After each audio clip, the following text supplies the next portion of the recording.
वहीं देखिए, छतरपुर में बुलडोजर कार्रवाई पर सियासत लगातार जारी है। कार्रवाई को लेकर दिग्विजय सिंह ने सरकार पर हमला बोला है।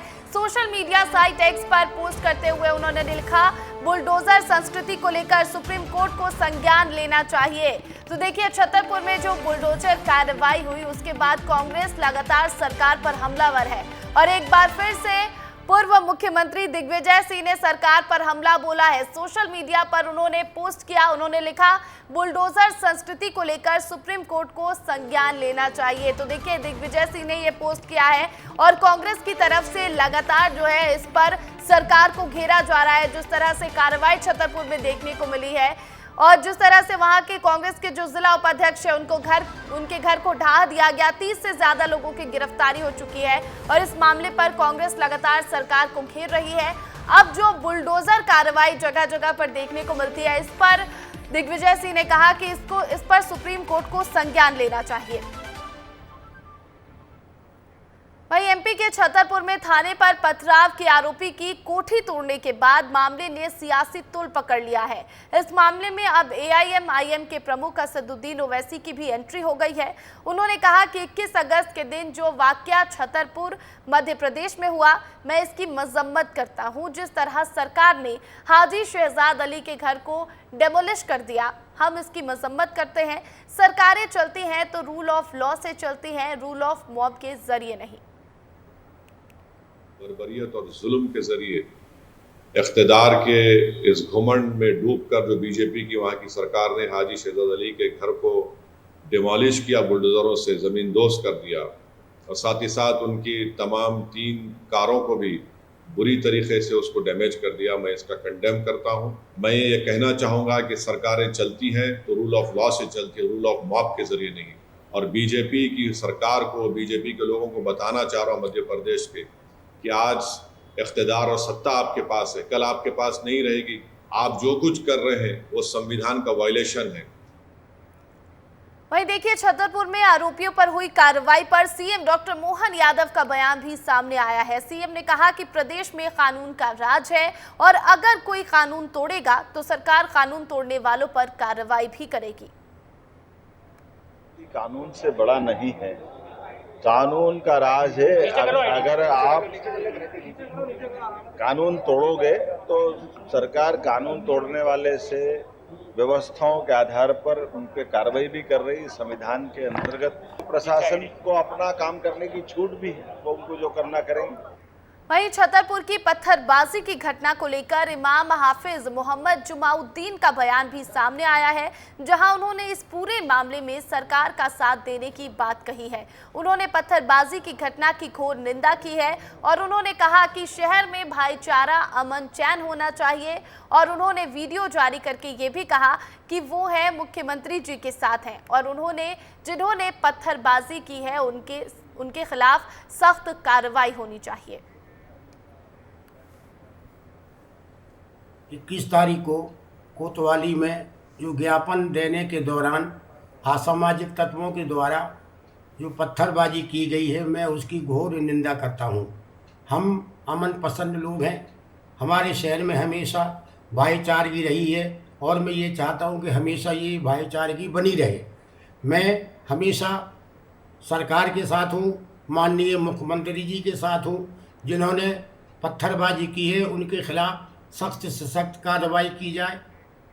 और इस खबर पर अधिक जानकारी के साथ विवेक पांडे भोपाल से और सुबोध त्रिपाठी छतरपुर से लाइव जुड़ गए हैं। सुबोध, सबसे पहले मैं आपके पास आना चाहूंगी, जहां पर ये पूरा मामला हुआ, ये पूरा वाकया हुआ, अब कैसे हालात हैं? क्योंकि 2-3 दिन से ज्यादा का समय हो चुका है, 30 से ज्यादा लोगों की गिरफ्तारी हो चुकी है। तो फिलहाल ये बताइए कि छतरपुर में माहौल कैसा है? जी प्रतिज्ञा, मैं आपको बता दूं कि छतरपुर में इस घटना के बाद जो पत्थरबाजी की घटना हुई थी उसके बाद आज की स्थिति पे अब शांति का माहौल है।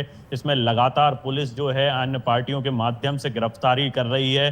अभी तक लगभग 30 लोग गिरफ्तार हो गए हैं। 2 लोगों को अभी पुलिस ने कल न्यायालय में पेश करके रिमांड पर लिया है। उनसे भी पूछताछ की जा रही है, उनसे फुटेजों में चिन्हित करवाए जा रहे हैं कौन कौन लोग इसमें शामिल थे और किन किन के द्वारा इसमें। अब पुलिस इस मामले में भी जुट गई है कि ये जो सुनियोजित प्लान था, ये कैसे घटना पूरी सिस्टम बना था, उनकी कैसे बातचीत हुई थी और उनने कैसे इसका प्लान तैयार किया था, ये सभी पहलुओं पर पुलिस जांच कर रही है। साथ ही ऐसे लोग जिन्होंने पत्थरबाजी की थी उनकी अनेक जांचें भी होंगी, संपत्ति की भी जांचें होंगी और उनके खिलाफ राष्ट्रपति की भी कार्रवाई होनी है, जिला बदर की भी कार्रवाई होनी है। तो यानी पुलिस जो है लगातार एक्शन मोड में है। एसपी अगम जैन जो है वो बराबर बारीकी से इस मामले में जुटे हुए हैं। देर रात भी वो पुलिस थाने में बैठे रहे और लगातार पूछताछ भी करते रहे। तो निश्चित तौर पर पुलिस जो है लगातार कार्रवाइयां कर रही है, आरोपियों को गिरफ्तार कर रही है। और इसमें आज मौलाना का भी एक इमाम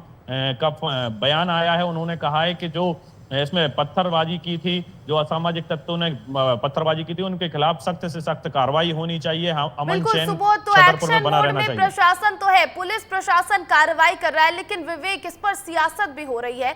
मेरा सवाल यह है कि जब प्रशासन अपना काम कर रहा है, कार्रवाई कर रहा है उन लोगों के खिलाफ जिन्होंने पुलिस थाने में पथराव किया, टीआई को घायल कर दिया, अब इस पर कांग्रेस के नेता हो या फिर असदुद्दीन ओवैसी हो, वो इसके पक्ष में आ गए। वो कह रहे हैं कि ऐसी कार्रवाई जो है अब बुलडोजर की कार्रवाई नहीं होनी चाहिए, इसकी निंदा कर रहे हैं, लेकिन टीआई घायल हुआ इसकी बात तक नहीं करते। तो सियासत क्यों? प्रशासन की कार्रवाई पर सियासत क्यों? देखिए, प्रशासन को कार्रवाई करनी थी तो अवैध मकान पे करनी चाहिए थी। आरोपी को सबसे पहले गिरफ्तार करना चाहिए था। और जब ये पूरी कार्रवाई हुई है मध्य प्रदेश में छतरपुर में बुलडोजर चलाए जाने को लेकर, तो इस पर ना सिर्फ मध्य प्रदेश बल्कि देश भर में अब पॉलिटिक्स हो रही है। असदुद्दीन ओवैसी हैदराबाद में बैठते हैं, लेकिन मध्य प्रदेश के मामले में उनकी इतनी दिलचस्पी है कि वो बाकायदा सोशल मीडिया पर वीडियो वायरल करते हैं। करीब 4 मिनट का वीडियो है, उसमें मध्य प्रदेश सरकार से लेकर तमाम सारी सरकारों पर सवाल उठा रहे हैं जो आरोपियों के खिलाफ कार्रवाई करने के लिए बुलडोजर का इस्तेमाल कर रही है। दिग्विजय सिंह पीछे नहीं हटे। दिग्विजय सिंह ने ट्वीट करते हुए कहा कि पुलिस प्रशासन या फिर किसी भी इन्वेस्टिगेशन एजेंसी को किसी को दंड देने का अधिकार नहीं है, ये काम कोर्ट का है। हालांकि दिग्विजय सिंह संविधान की बात करते हुए बात तो सही कह रहे हैं, लेकिन जब पुलिस पर इस तरीके से पत्थरबाजी होती तब दिग्विजय सिंह को जरूर ये कहना चाहिए कि ये घोर अपराध है और इस अपराध में आरोपियों को सजा मिलनी चाहिए। लेकिन उनका एक सवाल जायज भी है कि सुप्रीम कोर्ट से वो अपील कर रहे हैं कि इस बुलडोजर की कार्रवाई को लेकर जरूर सरकार को डायरेक्शंस दिए जाए। और हाई कोर्ट में उन्होंने एक